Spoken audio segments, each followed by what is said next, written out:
Vitajte v dnešnej epizóde. Ak si pod pojmom holub predstavíte vtáka z námestia, dnešok vám zmení perspektívu.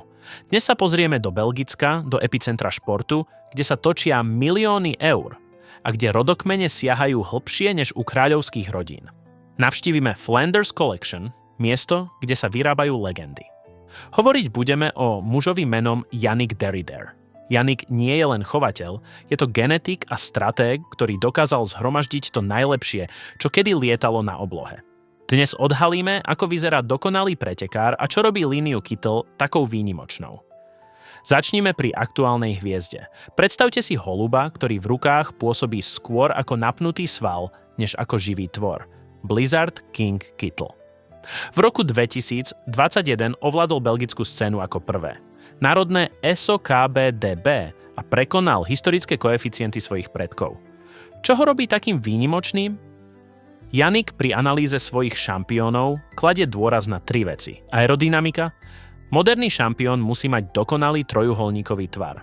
Široký vpredu, kde sú uložené prsné svaly a okamžite sa zužujúci smerom k chvostu, ktorý tvorí jediné pierko. Kvalita operenia. Yannick hovorí, že perie musí byť mäkké ako hodváb. Čím menej trenia, tým viac rýchlosti. Inteligencia. Blizzard je opisovaný ako holub s ľudskou myslou. V obrovských vypusteniach 60 000 až 70 000 holubov si dokáže nájsť najkratšiu cestu domov, čo vyžaduje neuveriteľnú mentálnu kapacitu. Poďme hlbšie do technických detailov, ktoré bežný laik nevidí. Yannick pri práci so svojimi najlepšími chovnými kusmi, ako je napríklad slávny syn Kittela s číslom 401, sleduje jeden špecifický znak na krídle. Ide o to, ako sa kryjú letky. Pri elitných jedincoch posledné pierko vnútorného krídla takmer úplne prekrýva prvé letky vonkajšieho krídla. Prečo je to dôležité? Je to o mechanike letu a efektivite záberu.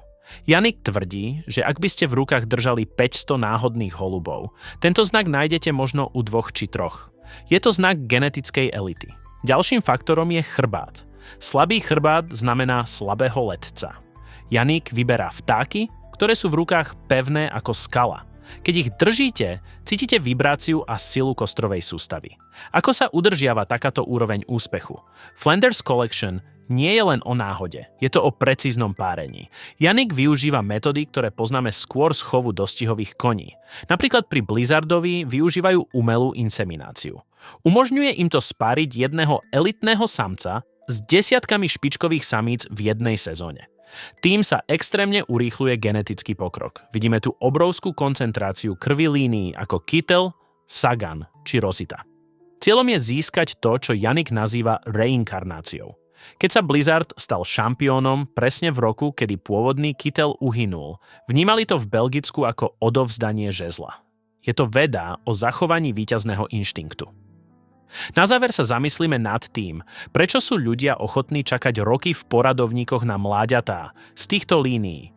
Nie je to len o pretekoch, je to o hľadaní dokonalosti.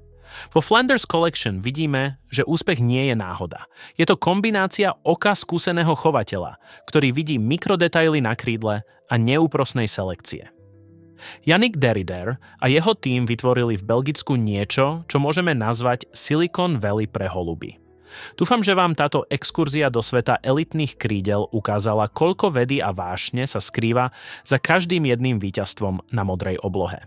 Ďakujem, že ste nás počúvali a do počutia pri ďalšej epizóde.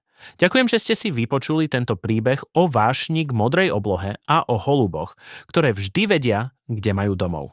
Dovidenia pri ďalšej epizóde.